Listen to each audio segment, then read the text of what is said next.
So you're mentioning the issues of governance and politics in Zimbabwe, which always interferes with the way things are done.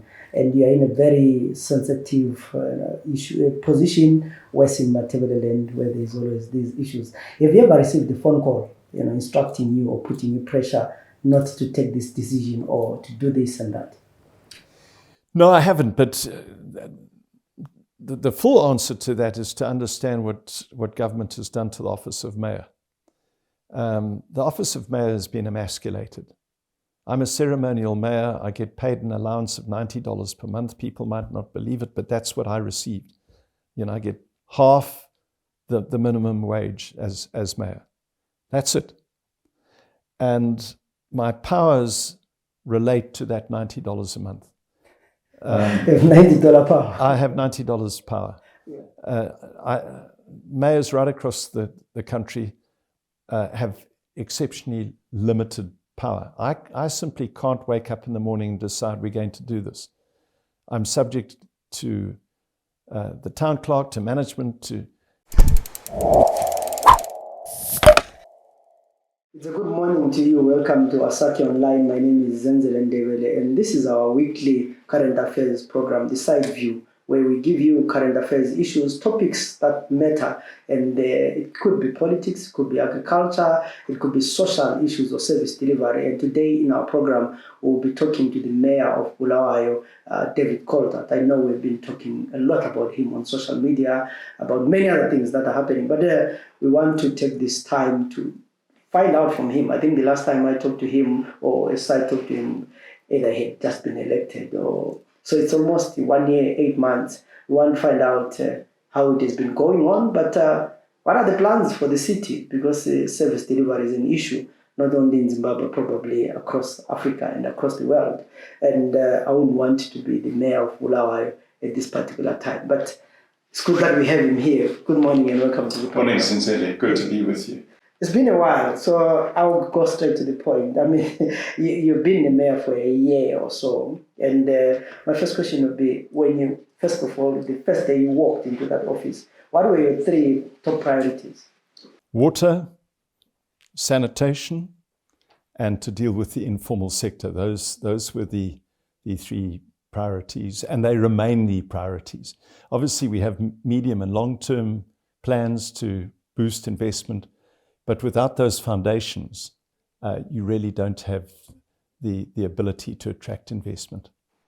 So how has been the situation on the 3? Starting with water, what's the situation now? Well, as residents know, we continue to have major problems with water. In fact, in the last week or so, the situation has got worse, with pumps going down and water shedding periods being actually extended.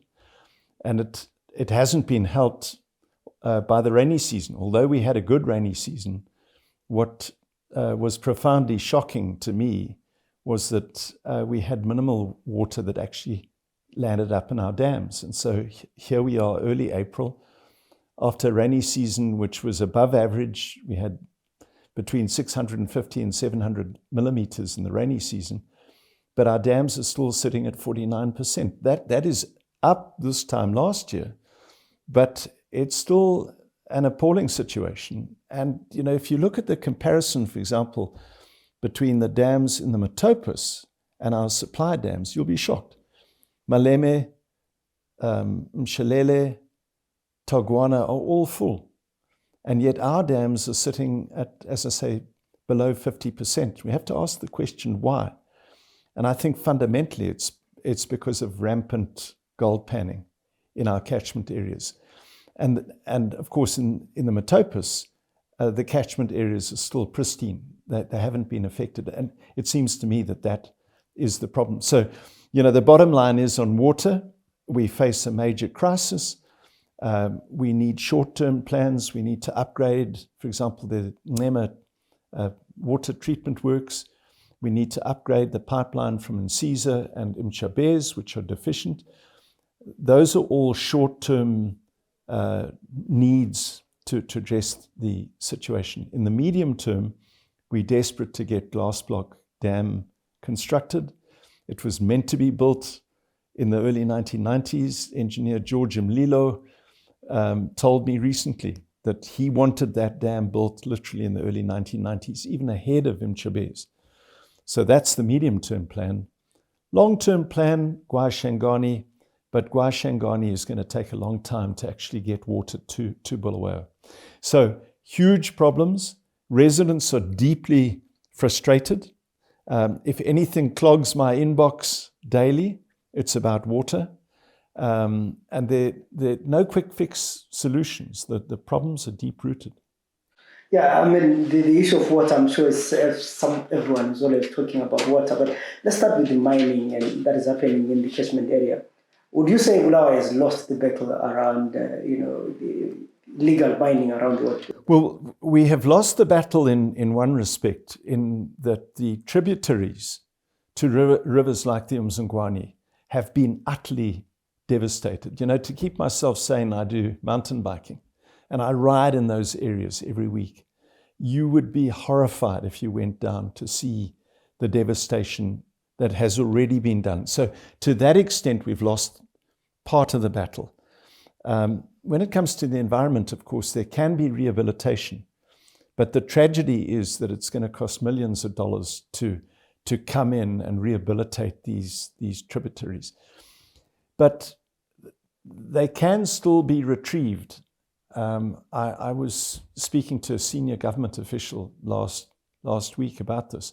This needs the police, it needs Emma, it needs the army, in my view, to at least stop further mining. Government last year said that they were going to ban stream bank and river mining, and we now need government to implement that.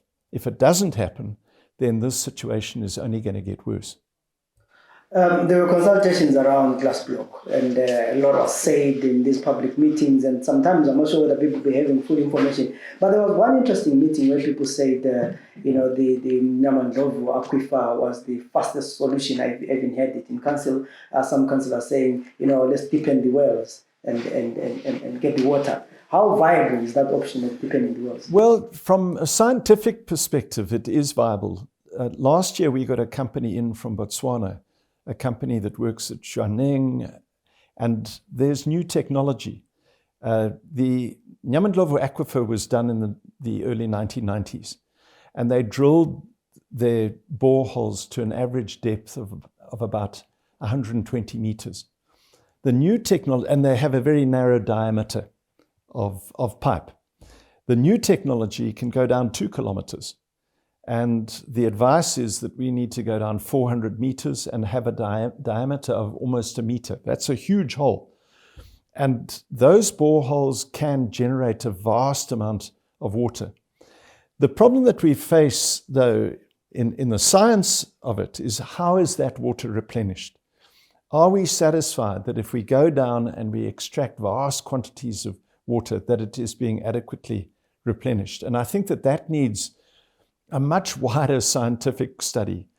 If you look at a map of Southern Africa and look at the Okavango Delta, you see all of this river, a river the size of the Zambezi virtually, with water just disappearing into the sand. So we know that there is that potential source. Also, if you look at the geology, you'll see that Kalahari sand extends from the Okavango right the way to about 60 kilometers west of the city.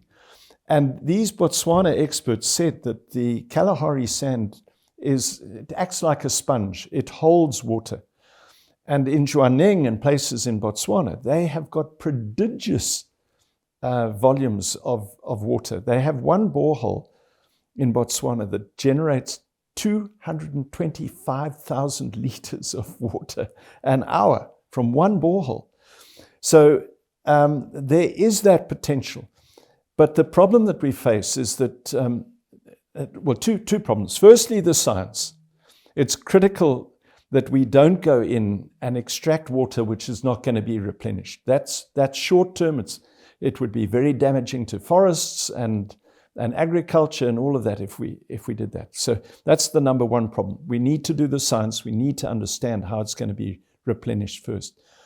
Then number two is Nyamandlovu isn't owned by the city. It's owned by Zinwe, and the policing of Nyamandlovu has been very poor. The existing setup has some 60 boreholes. It has a design capacity of delivering 20 megalitres of water per day. But at best, it's delivering between 8 and 9 megalitres of water a day. And the reason is because most of the boreholes aren't functioning. They have been vandalized, the pumps have been stolen, the electrical switchgear has been stolen. And so it's pointless coming in and expanding that for those boreholes just to be ravaged and us ending up in the same position. So the safer route for us is to build more dams.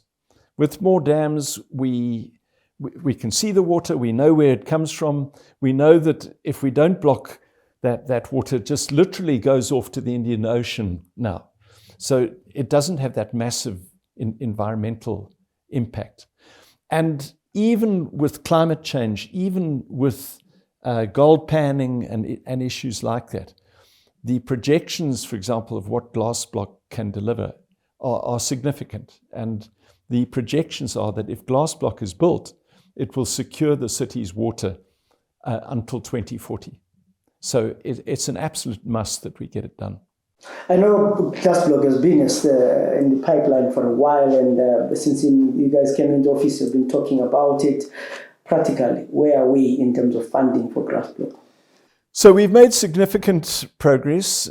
Not all of it is obvious, but we have made progress. I mean, in the last year, and this is the most significant thing that we've achieved, we have managed to persuade central government that it should be built. Central government has been focused on Gwaishangani, and let me stress, Gwaishangani is a good project, but it's not a short or medium-term project. But we had to convince government that actually glass block was the medium-term solution. Government now accepts that, from the president down to the Minister of Water, the Minister of Finance. And when we went to the Africa Investment Forum meeting in Morocco in early December, there were representatives of the Ministry of Finance, the representatives of ZIDA, and they stated publicly in that investment meeting that government backs us. So that's the number one achievement. The number two achievement is that we've got the consortium together. It has in fact it's already on site. It has already cleared the 3-kilometer area where the dam will be built, and they're rearing to go. They've got an entire camp set up, and they've been there for months. So the consortium is ready. And then the third achievement is what happened in Morocco. We went, the consortium went, government went, the city was represented there, and we had a highly productive event. And whilst we can't say that the money is 100% secure, we have had significant expressions of interest. Standard Bank of South Africa have expressed interest of 50 million, and the Africa Development Bank have expressed interest of 33 million, and a variety of smaller banks have expressed interest in virtually the balance of the money required to build this dam. What we now need are the finalization of 4 contracts, which are there and which have been debated. The first is a contract between the city and Zinwe, that the city over a 25-year period will purchase the water delivered to the city from glass block. The second contract is a contract between Zinwe and the consortium, for the consortium to build the dam. The third is a limited government guarantee. It's not a guarantee for the loan, but it's a guarantee that we're requesting that in the event of drought and the city not being able to get water from the dam, that the government will step in to meet the international obligations of the consortium to foreign donors. And then, of course, the fourth agreement is, in fact, the loan agreement or agreements between the international financiers and the consortium.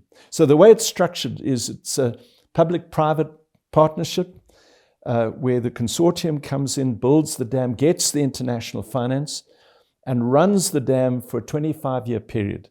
And ultimately, the dam is then handed over to government, to Zinwe, and it becomes a government entity. So the way you're putting it, at the end of the day, the government, the dam will be owned by government. And right now, if we were to get the money and the dam starts, the consortium will sell water to Zino, and Zino will sell water to you. Yeah. That is the way. It's not my preference. Yeah.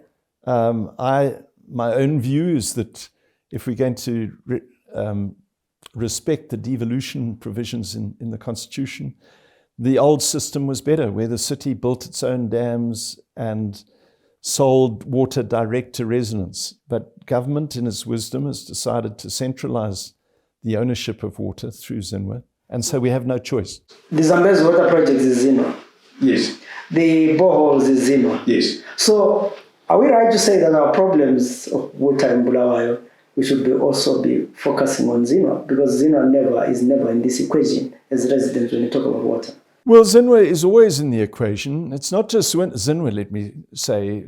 It's also Zesa. For example, if you look at Mchabez, we are often unable, and Mchabez, as we speak today, is sitting at 80% capacity. There's a vast amount of water in Mchabez, but we can't always get access to it because we are reliant on Zesa to pump that water from Mchabez to Mzingwane and Nemo. And we, as you suffer power cuts, so we suffer power cuts, and we've asked Zesa to make it a priority. So, yeah, we are often dependent on government agencies to deliver. We have no control over them, but we get the blame when people don't get water in their taps.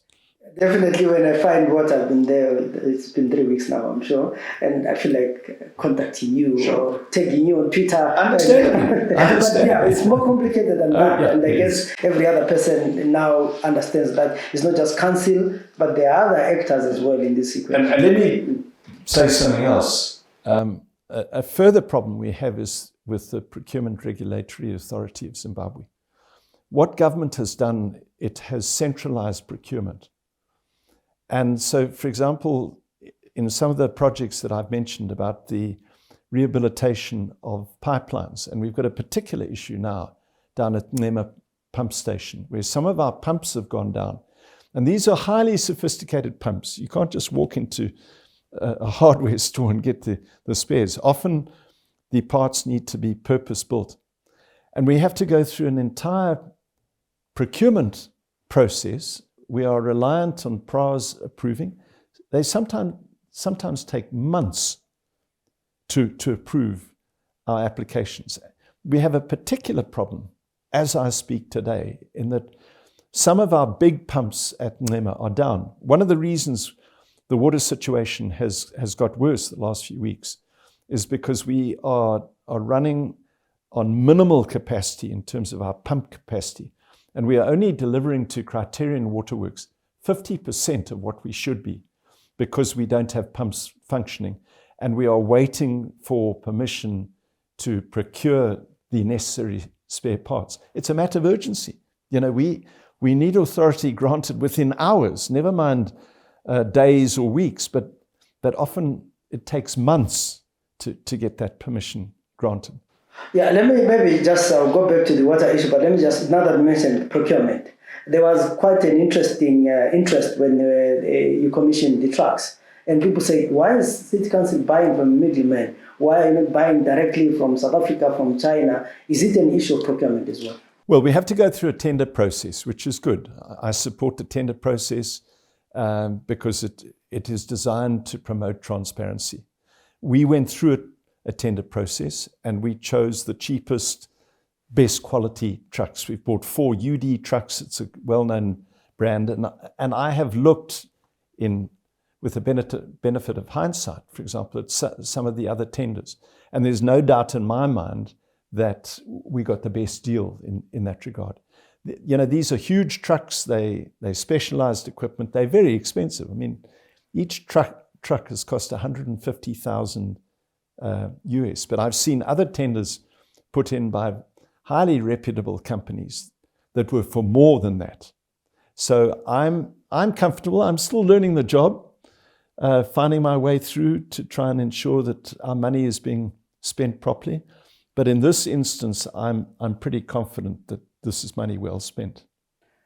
Then back to water, because Bulawayo seems to just be about water. There is the thorny issue, or the interesting issue of the water utility. And people think that probably Coltart and a few other guys want to create a company that they will then benefit from when they've left office. What's the story with the water utility? So let's deal with the history first of all. One of the reasons we have so many problems is that the water revenues that have come into council historically over the last 3-4 decades have been dissipated. They've been spread into general expenditure. We've never ring-fenced that money to ensure that the money that has come in is spent, for example, in maintaining our water assets, our pumps, our water distribution networks, and, as the city used to do, build dams. It has been dissipated. And we need to stop that. We need to ensure that, let me go back a step. Water should be any city's top priority. Without water, people die, cities die. So water has to be our number one priority. And it is important that water revenues are accorded the same priority, that they are ring-fenced, so that we ensure that we adequately maintain going forward. It hasn't happened. We've sought advice from international experts. We've looked at international best practice, and this has been going on for quite a long time. Even prior to this council, I think councillors, certainly management, went to the Netherlands and they looked at other water utilities. And the international best practice is that cities set up standalone utilities so that you run it as transparency as possible, but critically that you ring-fence those finances so that you don't land up in the situation we find ourselves in now. Now, so I've come in, I'm new at this game, I'm a lawyer, I'm not an engineer. I've come in and I've looked at what has happened. I've listened to these experts, and I'm convinced that a standalone utility is the right way forward. However, we are dealing within a Zimbabwean context. And we know, sadly, in this country, that many state assets have been hived off for the benefit of individuals. And so there is a justifiable fear amongst many residents that this is a sort of Trojan horse. You create a utility, but actually the real intent behind it is to take this critical resource and put it in the hands of a few individuals for their benefit. Now, I personally fiercely oppose any intention like that. I understand the concern of residents. But what I'm saying is, don't throw the baby out with the bathwater. If the utility is the international best practice in terms of form, of structure, then what we need to focus on is not just jettisoning the utility, but ensuring that through its legal structures, that we ensure that it doesn't become privatized, that it doesn't end up being for the benefit of a few. And we can do that. If we look at the legal structures closely, if we put in provisions like stating very clearly, it shall be a city asset, it shall not ever be transferred to anyone else, that it shall be subject to an audit annually, which shall be made public. There are measures like that which can ensure that that fear is never realized. I think we've cleared the lot of talk around that, and we've talked a lot of water since we started talking about water. Service delivery is not only a problem in Bulawayo, but across many cities in Zimbabwe because of the economy and other things. But as Bulawayo, how are we finding it in the issue of refuse collection in terms of infrastructure? We just talked about the trucks, but how do you find, what's the situation with service delivery since you came in? Are you winning? In one word, it's a nightmare. Yeah. When I was first elected, I said I expected this to be a poison chalice. I didn't realize just how much of a poison chalice it is. And the bottom line is that we're not delivering to the extent that I would like to be able to deliver. And if you look at my other two priorities on sanitation and on vendors, for example, on sanitation, we still face a catastrophic situation. We've got 8 sewage plants in the country. running at well below 20% capacity. We've been trying to enter into contracts with third parties to try and bring the private sector in to help us. We have limited, budget. I've had numerous meetings with third parties, and yet the reality is that our sanitation is no better now than it was in September 2023 when we were elected. And it's a matter of deep frustration to me. There are certain projects on stream, but we're a long way off them actually delivering. And it is a potential catastrophe. We are pumping raw sewage still into the Umguza River. It's unacceptable. And I don't want to make excuses, Senzele, but the reality is that our city has been run down for well over 3 decades. The basic maintenance that should have been done has not been done. A lot of the money that the city used to receive from residents is no longer received because it has been centralized. If you take roads, for example, we used to get, every time you paid for your vehicle license, that money went direct to the council. It now goes to Zanara, and we have to beg Zanara to get that money back. And the same, we've discussed water. The city used to charge residents direct. Now we buy our water from Zinwa and sell it on.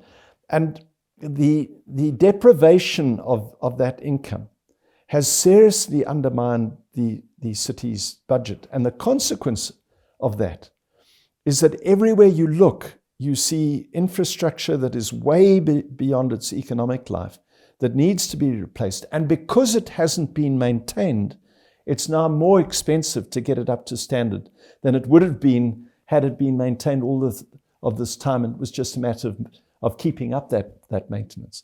So it's an absolute nightmare. Then there's one of the priorities is the issue of vendors, and there's been the back and forth. Are you winning the war on that? So we are winning small battles. As you know, we got Egodini going to a certain extent. We spoke to the South Africans. They came in. We got Egodini 1A up and running, which was an initial major achievement. It had been dead in the water.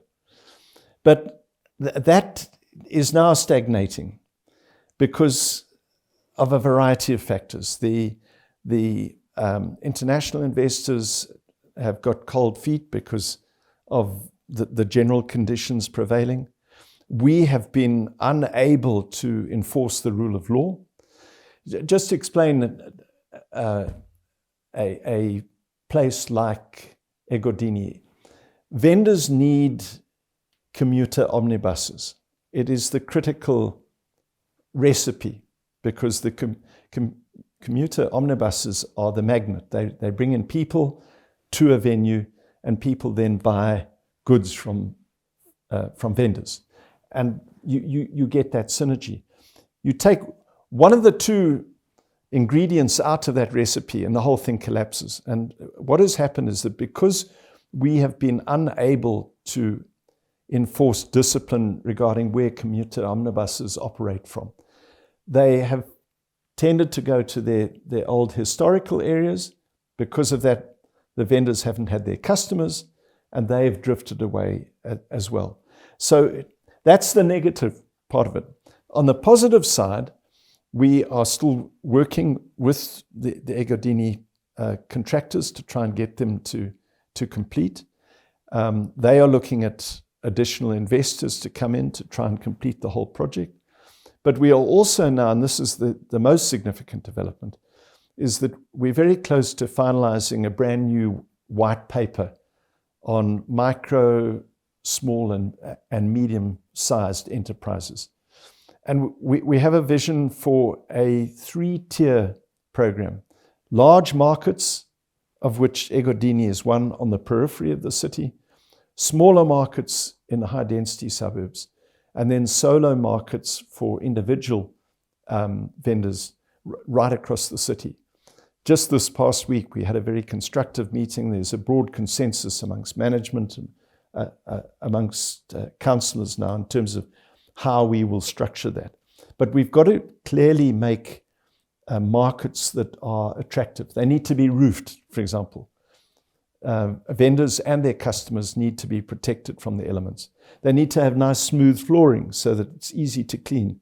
They need to have access to water, access to toilets, ideally access to solar power so that we're not dependent on ZESA. And critically, in this day and age of Starlink, decent internet, so that we create these markets that are attractive venues for vendors and their customers. We're a long way off, but I think that we've now got this broad consensus. Just yesterday, I had a very constructive meeting with the Swiss ambassador, because I've been speaking to the Swiss about coming in to help us with the second market, which we've got planned, called Baktas, down in Lobengula in second.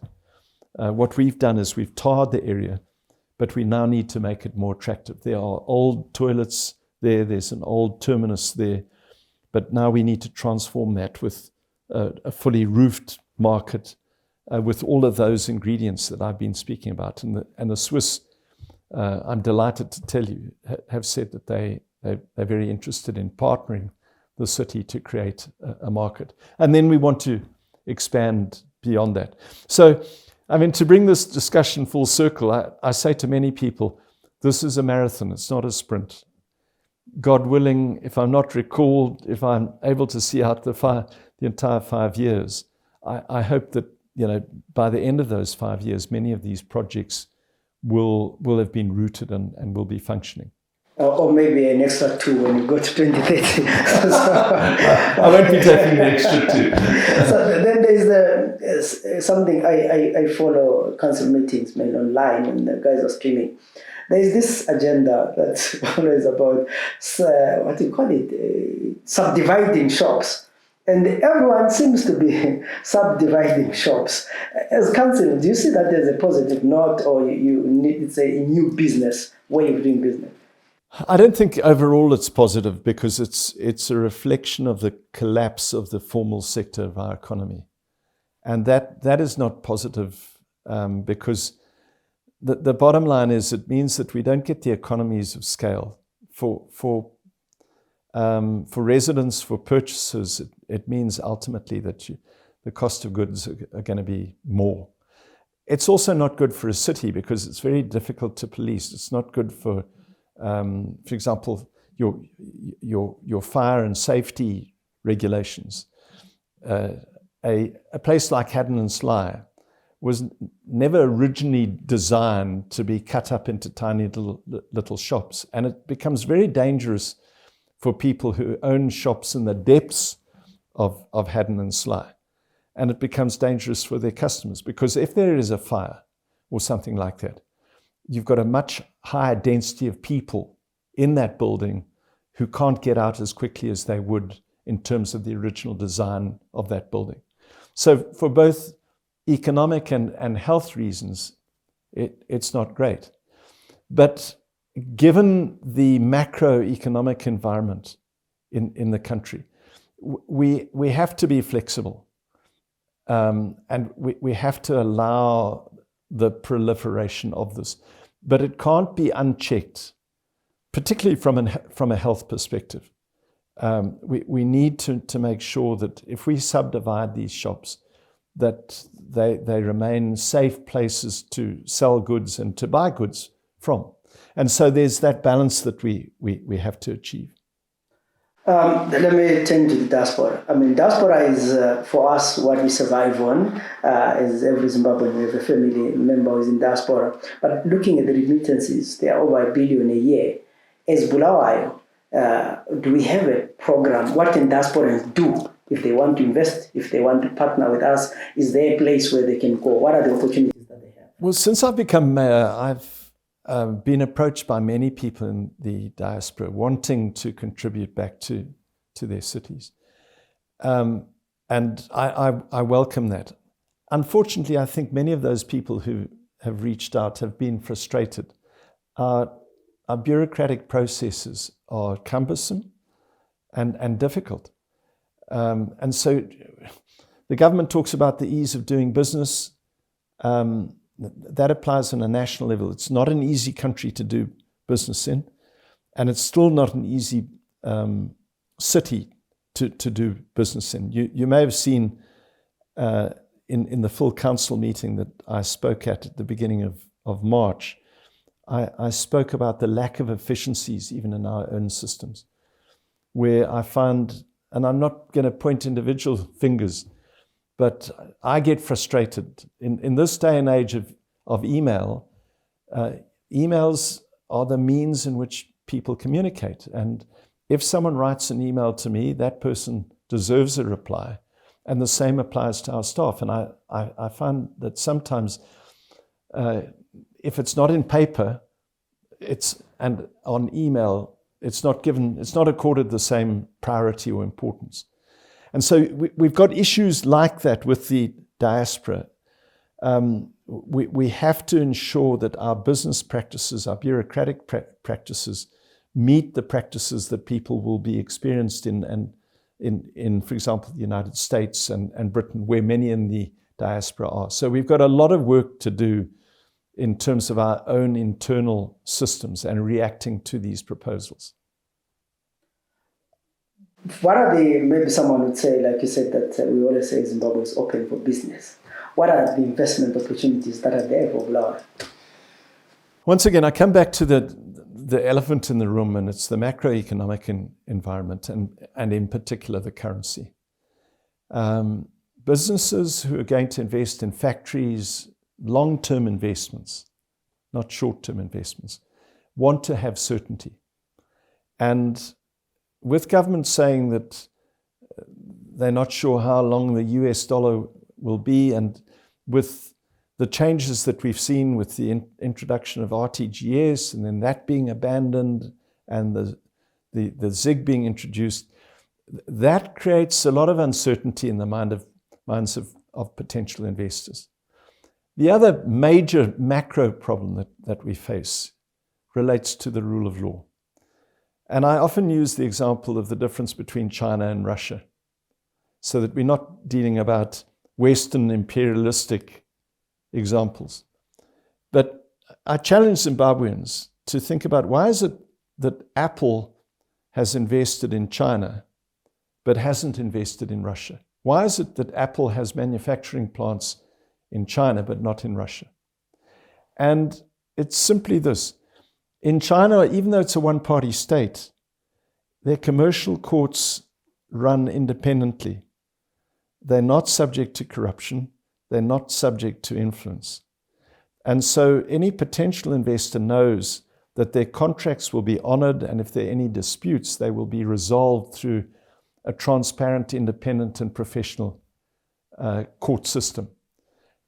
The exact opposite applies in Russia. The courts are corrupt. They are subject to political interference, and it scares investors away.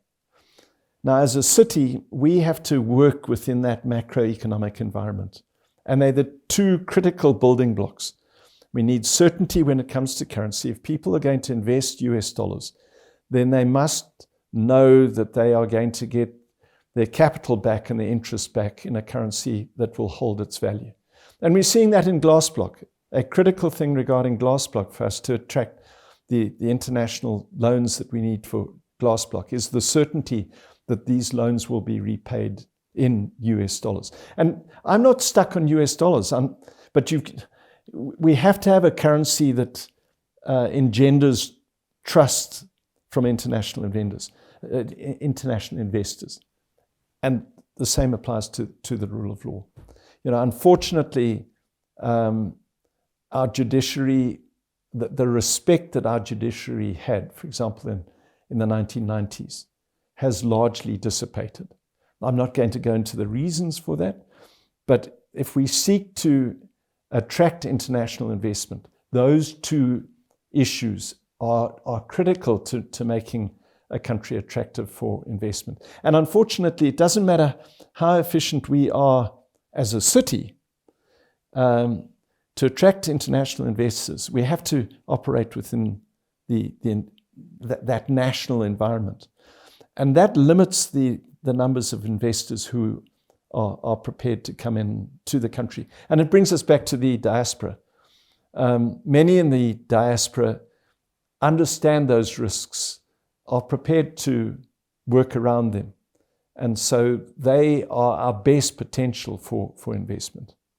So you're mentioning the issues of governance and politics in Zimbabwe, which always interferes with the way things are done. And you're in a very sensitive position, west in Matabeleland, where there's always these issues. Have you ever received a phone call, instructing you or putting you pressure not to take this decision or to do this and that? No, I haven't. But the full answer to that is to understand what government has done to the office of mayor. The office of mayor has been emasculated. I'm a ceremonial mayor. I get paid an allowance of $90 per month. People might not believe it, but that's what I received. I get half the minimum wage as mayor. That's it. And my powers relate to that $90 a month. $90 power. I have $90 power. Yeah. Mayors right across the country have exceptionally limited power. I simply can't wake up in the morning and decide we're going to do this. I'm subject to the town clerk, to management, to council. And in one sense, that is good. You want to balance power, but mayors basically have no powers whatsoever. The only power I have is what I term soft power. The power to persuade, the power to use social media to bring to the attention of the public things that are happening. For example, if there's corruption, I do have the power to expose that corruption. But that's pretty much where it ends. So in answer to your question, there's no point people phoning me to say do this or do that, because I have no power to do that or not do something else. Yeah. We cannot end this interview without talking about TTI, because when it took power, went into office, TTI was the issue. How far have you gone with that? So if you recall my election campaign, I said that I would look into the contract of TTI. I was dissatisfied with the way it operates. I remain dissatisfied. I have looked into the contract. Unfortunately, the contract was validly entered into. It's not a contract that I would have agreed to, but it's lawful. And as someone who believes in the rule of law, I can't just unilaterally, even if I had the power to do so, which I don't, go in and cancel that. So my approach has been to speak to TTI management and to try to persuade them to implement new systems to ensure that the abuse of people doesn't continue. And we've had mixed results. I think that there is marginally less abuse, but I still, almost on a weekly basis, get complaints from residents about them being abused by the law, in fact, not being properly complied with. Let me, for the benefit of your users, your viewers rather, I encourage residents to actually study the regulations which govern TTI. For example, the regulations do not say that if you breach the regulations, TTI shall clamp vehicles. It says may. And the difference between shall and may for a lawyer is very significant. Shall means you have to. They have no choice. May means a discretion can be exercised. And so what I've said to TTI, where you find that someone's parked illegally outside, for example, a doctor's surgery, and you hear that the person is seriously ill and they've rushed in to go and see a doctor, exercise your discretion. Don't clamp. Don't force a sickly person or an elderly person or a disabled person to have to walk 5-6 blocks to get their car unclamped. And we've had mixed results in that regard. So this is, it remains a source of frustration to me. It is, you correctly say, one of the things that I'm criticized the most for. And I understand the criticism, but I have to work with the cards that I've been dealt and work around the situation. I personally, if I have any influence over it, do not want the contract extended. I think that when the contract ends, that the city should take over that function. The system that has been implemented isn't all bad, let me say that. It has restored some order to the center of the city. We are getting revenues in from TTI, which are being used on our roads. And those are good things that we must continue. But I think it just needs to be moderated so that we strike this balance between restoring law and order in the city, but at the same time doing it in a civil way, in a humane way, and not actually undermining some of the businesses located in the center of the city. My final question to you is that with the limited powers that we have and the limited resources and all these challenges that we've talked about, what's your wish? Where do you want to see the City Council of Bulawayo in 2028 when your term ends? So what I'd like to see primarily is that we establish much better systems of governance. On a show like this, I'm not going to go into detail, but I have concerns about a lack of transparency. I have concerns about how our budgets are spent. I think that councillors generally have limited access to how the finances are used. Now that can be abused. So once again, it's a balance. You don't want councillors meddling. You don't want them using that knowledge for illegal or corrupt purposes. But in my view, there's definitely a great need for oversight to ensure that we are spending money correctly. So that's number one. I hope by the end of my term that we will have implemented more transparent systems to ensure that ratepayers' money is being used effectively. The second thing relates to just the manner in which we govern the city. We need much higher levels of efficiency. We're trying to do that. We've installed lifts at Tower Block again. We're trying to prioritize those types of things to make sure that city council offices are accessible to everyone. We've extended ratepayer halls to other places, but we need to make the city function better. So those are the two first broad goals that I have in mind. Then, of course, we've got the practical goals. I hope by the time I go, the glass block is built and full and delivering water to the city.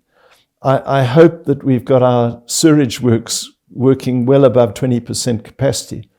And I hope that our current dreams regarding vendors will be actually functional, and that we'll have functional markets and solar vendor sites throughout the city, so that we have order, but also with dignity for people. We can't hope for more than that.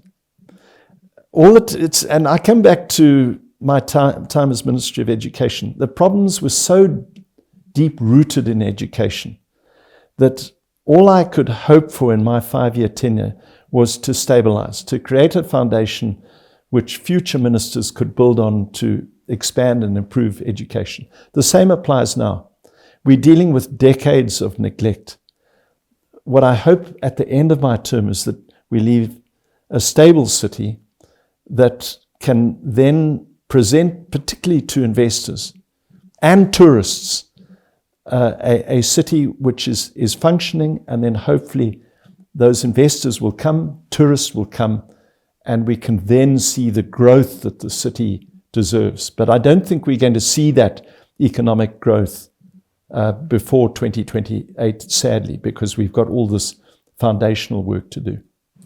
Thank you very much for that interview. There are a lot of issues we can talk about the whole day about issues, but I think that was much of it. We touched on water, we touched on service delivery, the vendors, TTI, water utility. Those are the issues that I always see. We're basically basing our questions on what we see on social media and what people talk about. But above all, I think as residents, we also have a duty to pay our bills, because once we start demanding service, we also need to, when we get that service, we should pay for it. So are you paying for your bill Are you up to date with your payment? Because we can't demand service when we have not paid. But I think this interview was informative. We know now the challenges that we have. There's so much to fix.